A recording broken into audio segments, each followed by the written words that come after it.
morning, ma'am! Before na mag-start, manindog sa ang tanan kay naatay buhaton. Ito. Okay. So, sundan ko ha. Raise your right hand 3 times. Night na right. And clap your hands twice. Stomp your feet once. Kay otro. 1, 2, 3, go! 2, 3. Otro. 1, 2, 3. Otro pa, Jonas. 1, 2, 3, 4, 5, 6. Okay, malinaw na tanan. Tama sa pag-participate. So, unsay na-notice ninyo sa ato ang gibuhat? Rhyme. Miss Kanda? Okay, thank you.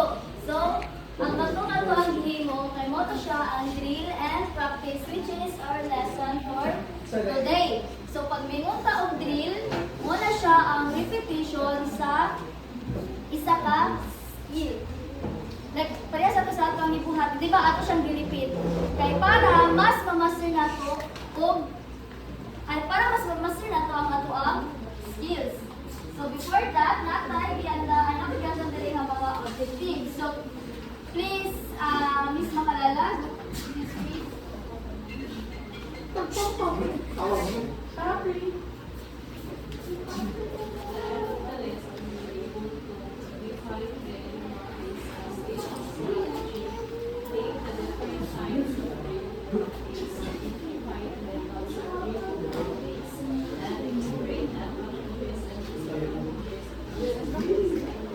Okay, so thank you. Mo niya na ako ang magbuhat karong adlaw kanina lesson.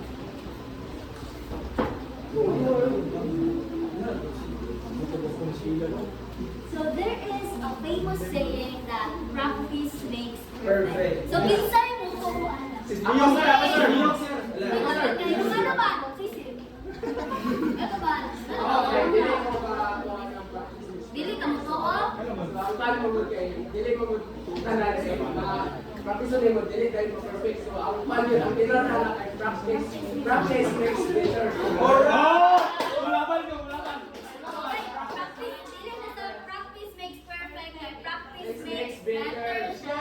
Pero ma-better na siya through using the drills and practice. So, kinsa pa ni idea? Okay, mas ganda. Hindi matutanan kapag utasan, kailangan sa master para ma-perfect ka tayo sa mabutasan. Then, kapag iikot niya, mga practice makes better kay wala siya kung manigamot ka, much better kay kana man kung mag-lead man mo siya kung manigamot ka, much better kay para ma-perfect ang iwang buwan. So, mabilis ko ang buwan. Okay, so thank you. Tama, so there is a saying that practice makes perfect, and this shows that the practice is very important para ma-master nato ang isa ka skills. So in PE, ay unsa man ka mga skills bi nga di nato practice. Saya, unsa pa? Unsa pa? Mga physical activities, mga exercises, mga sports, and of course, the first aid. Kaya para makabalo ka kung saan dapat buhaton o kung saan na siya pag-apply in real life situation. So in PE and health, before mag-apply or before magbuhat ko ka ng game or before i-perform sa student ang isa ka routine, is need yun na siya repetition. Need yun nila og repetition, like balik-balik yun nila na og buhat kay para ma-master nila. Kaya ang repetition man God is mo na ang pinaka-vital para sa mga young pupils. Okay, Miss Arsenal, pakibasa sa first paragraph. Physical education teachers play an essential role in developing the motor skills needed to become physically literate. Silverman and Mercier 2008. Okay, so thank you.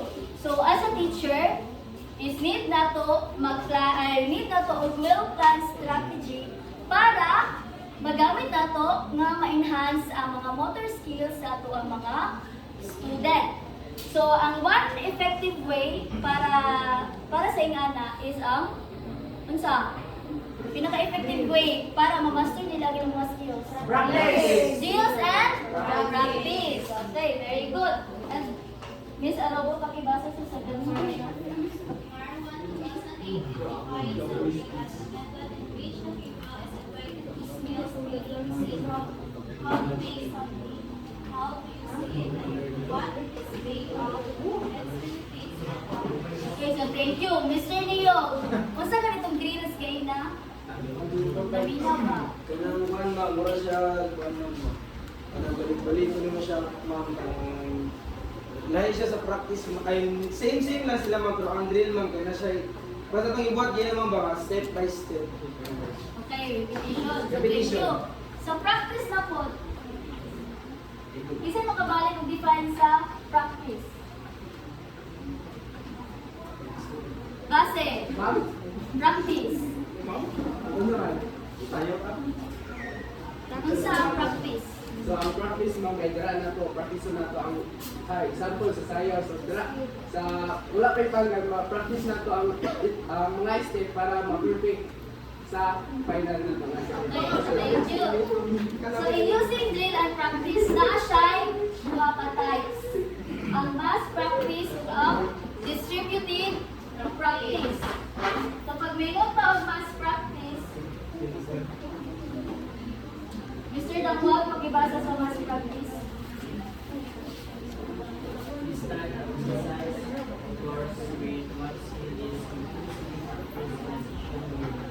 only a breath, let's pray or not, but this type of practice is suitable for highly motivated students or practicing someone with skills but it's very difficult and because fatigue and loss of motivation. Okay, thank you. Pag may nota og mass practice, mao na siya ang kanang pagbuhat og isa ka skill continuously. Gamay lang iyang pangway or dali lang iyang pangway. Tahay, ang imuhang session na long session na 1 hour. Mag sa dula ka basketball, ang imuhang gi-practice nga skill is free throw. Then ang imuhang kanana kay 1 hour ka nag-practice sa free throw, walay pahuway. Or ug naa 1 minute lang. So mo nang mas suitable siya sa mga ano to? Mga highly motivated nga mga students.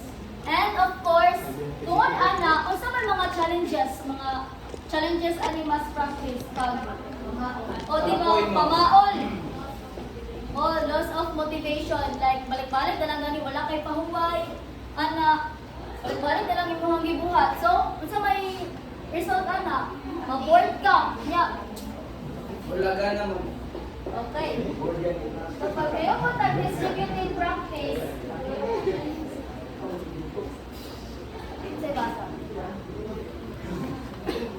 Distributive practice is type of practice broken up into several short sessions over a long period. Pupils distribute their effort in doing an activity over many relatively short study sessions. It is the opposite of mass practice, wherein pupils are given few exercises with a long study session. It has a long benefit for pupils or athletes who use the type of practice because they become excellent. Okay, thank you. So, Mr. Tortoga, i-differentiate daw ang distributed practice sa mass practice. Okay, ang mass practice kayo na, unsa ganito? Pabalik-balik. Paano siya? Sustainable. Wala siya yung pahuway, continuous siyang pagbuhat. Ang sa distributed, unsa man siya? Nanay ka ma'am ka ng pahuway. Okay na, siya yung pahuway. Opposite siya sa mass practice. Okay, for example, di ba katong sa free throw na ito na imbis na 1 hour ang iyahang session, continuously niya na ibuhat. Yan na siyang pahid-pahinon. Like, 20 minutes ang iyahang pagpal sa morning, yung pag-practice, and break time. Yung buhaton, break time. So, unsa may result ano? Yung ano ang iyahang pagpal sa practice? Putol-putol. Diba, mas better no, mas meaningful ang iyahang learning. now let's proceed to the methods of drill and practice.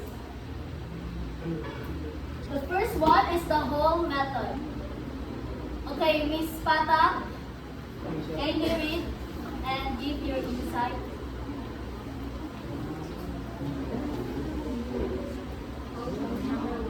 Yes, number one.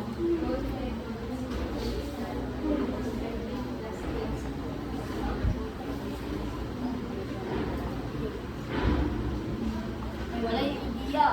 So, ang home method, mo na siya, ang kailangan pag mag-practice ta og sayaw, di ba, sayawan na mo siya, or i-practice na mo siya as a whole.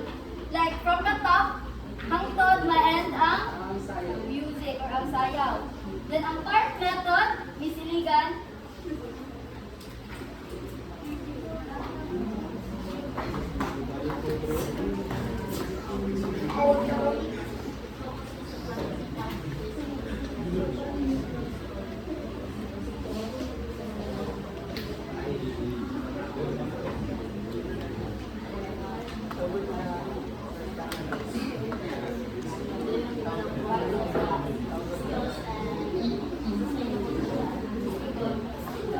okay, thank you.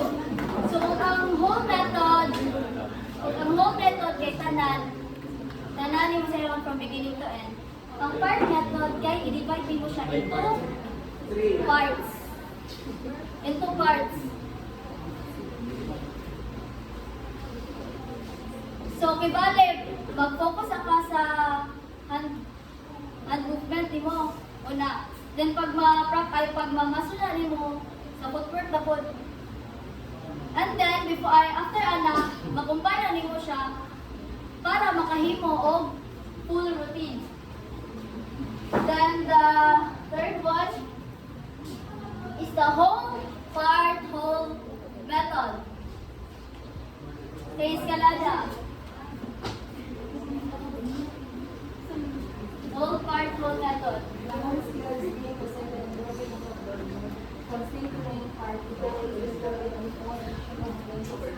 Dalian mo ipakita ang most skills din yang di tunga ba di kulit na pudi ang pakita niya sa buwa kung saan siya pero example na di ba sa basketball kaya may part dira ang practicean niya dili naman na practicean niya dili ra di ba ipakita o kanang dito so kanang si tawag lay up di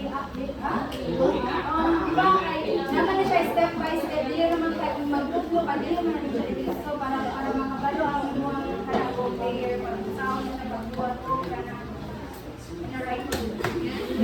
Thank you. Tama ko siya ng sa iyahang palat ni whole. Una siya sa whole. I-demonstrate siya sa teacher ang tanang sayaw. Then after that, iba'y part tayo siya. Then pag human sa tanang part, whole. So, the last one is the progressive part method. Okay, Mr. Galias?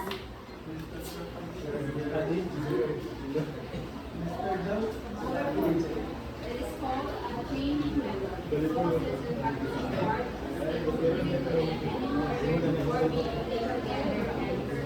for example, nagagawa sa mo isa-isa before we make add ka na para Okay, thank you. So, di ba ang whole method, kahit ginapakita man una ang whole, ada sa sabi part by part. So, ang dito sa progressive, pwede na siya ipakita dito. Step by step siya una. Hangtod sa mahuman ang routine. Then, dara siya sayaw. Para mahuman siya. Then, ang sa dito sa practice mo, naamon ni siya advantages and disadvantages.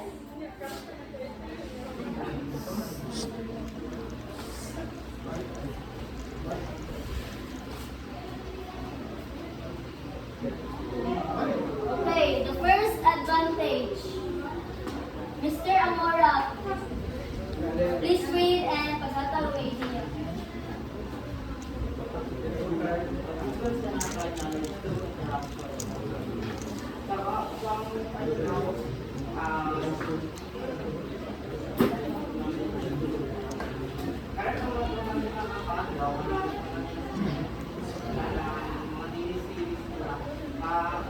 maka-apply po sa practice.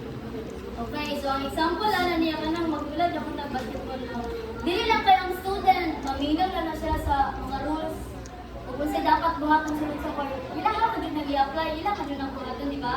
Yes, ma'am. Then, pag ilang ang buhaton, naman na sila yung mga kauban, mga teammates. Pag mag-practice sila o pasa sa bola, di ba? Na sila interaction with the ball together sa ilaha teammates. Then, the second one, kay Ms. Nabayaw. The pupils can learn certain concepts efficiently and effectively. So, isa sa advantage sa drill and practice, of course, mas effective ang learning sa mga bata kung naay yung tawag ko guided practice. Okay, thank you. So, ang pupils dali kay mas dali para sa ilaha gani nga maka-learn and makahimo og sa ilahang ipakisan correctly. Like for example, ganang sa first aid gani ganang mga malumos. Yes, Diba? CPR. Oo, CPR. So pag nakatuan sila gibalik-balik nagtuon sa ilaha, pag na sila makita nga malumos, di na sila mag-hesitate nga mutabang. So ilaha na siyang mahimo correctly. Tungod sa drills and Practice. then number 3, Mr. Risebas.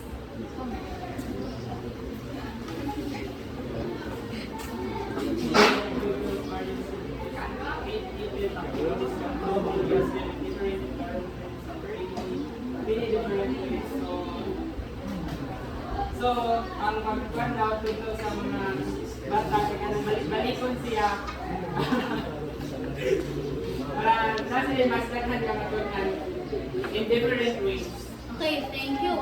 So, galing sa eskwelahan galing sa mga elementary, di ba na dapat sila activity or mag-practice na sila dito og hand washing.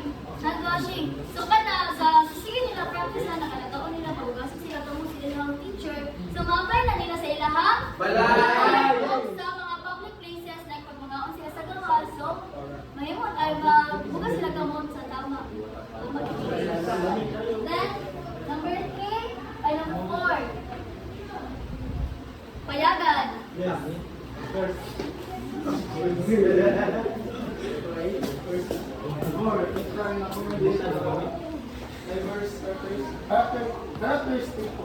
Pupils, so ano ma'am? Diverse, di ba? Ay. So maka-accommodate siya ka na ma'am, diverse, like, Okay, thank you. So, pag may mag-diapers, sige na. Dahil mga student, nadali lang para sa ilang mga steppings na iubad nga, need pa sila og practice, need pa sila og time para ma-master nila ng mga skill. Mo na diri sa drill and practice, ginaalaw dili ang student nga makatuon sila in their own learning pace. Like, natin ba yung uban nga, as I've said kanina sa to, diverse learning na ay mga fast learner na ako'y need full time para ma-master nila ha skills. So, Miss Reda, number 5.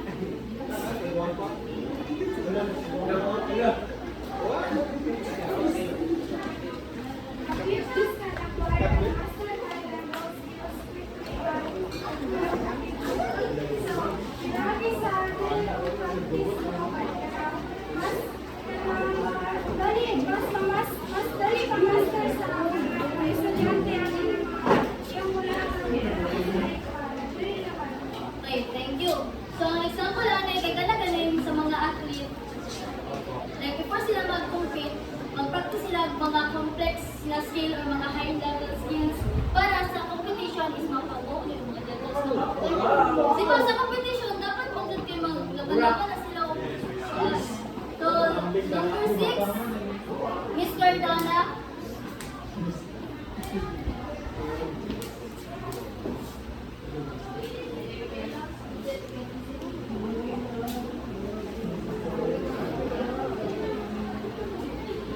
Okay, so di ba sa drills and practice, usually ang ginagamit ani niya kay galing ra kayo makita sa mga materials. Like sa volleyball, mag-practice sa bitay, magpapagano sa teacher ng volleyball. So may need lang niya. Bola o net. Di ba, whistle o bola. So, Yes, net so, good ma'am.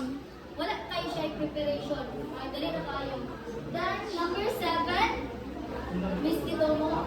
Teachers and students monitor to the pupils that they can perform their things well or need assistance. Diba sa lesson class, kaya kay mas dali na mamonitor sa teachers. Ang mga pupils is maka-perform na sila na ng mga music or diba sa pupils. Okay, thank you. So, tama. Diba sa drills and practice, balik-balik man ang ginahimo. So, sa pagbalik-balik nila, kay makita gani sa teacher, kay ano na siya mag-facilitate, makita sa teacher, o kinsa itong mga naglisod, kinsa po itong nag-improve.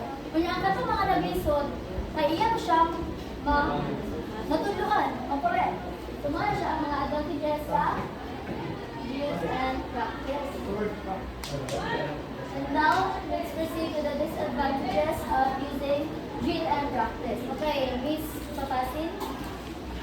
The pupils who only learn from drills may get easily bored and distracted. So, kapag mga, di ba, kaya na may mga students nga na dali na makatuon na kuyuban nga dugay. So, kapag mga students nga, dali na bitaw nila makatch up ang mga drills. So, ma-board na sila, kaya nabalo naman sila sa mga steps. Okay, so, ganda siya, no? Ang diri ako sa yung pupils only learn from drills. Kaya ganing di ba balik-balik na lang mo tanan. So, kung may ma-feel sa student, ano ba? Bored. Oh, boring. Boring na lang para sa ila, ha? Then, number 2. Silliman. The pupils may rarely rely on rote memorization and remembering without fully understanding. So, since balik-balik naman ang drills and practice and magdali na lang siya memorize sa mga ginagawa ni Moto. Dahil possibility, kailangan na lang mabuhat nila ang drill and practice through memorization lang pero wala sila kasabot niya ng ibuhat. Okay, thank you. So, exactly, mo to siya na. Well, another example is ganing magsayaw. Di ba? Practice yung steps, mga steppings, ilan lang gitunan. Pero wala nilagi, kung gani ang music, wala lagi sabot. Kaya naman mga instances, pag sa final na nilang mga performance, kaya na ay kung instances nga ang tempo, or ang music, ang tempo sa music ay magpas-pas, niya maghinay. Then, usa na yung makita mo, pag steppings lang tanan nilang gimemorize. Diba, dapat sa dito siya mag-timing. Okay, the last one. Okay. Pedania. The pupil as well as the teacher tend to overemphasize technical skills and direct instruction. So dari ang pupils ng teachers is magkuhan bitaw sila like kanang sa dancing, ang mga moves bitaw is mga overemphasize or mga over-execute nila mga disadvantage.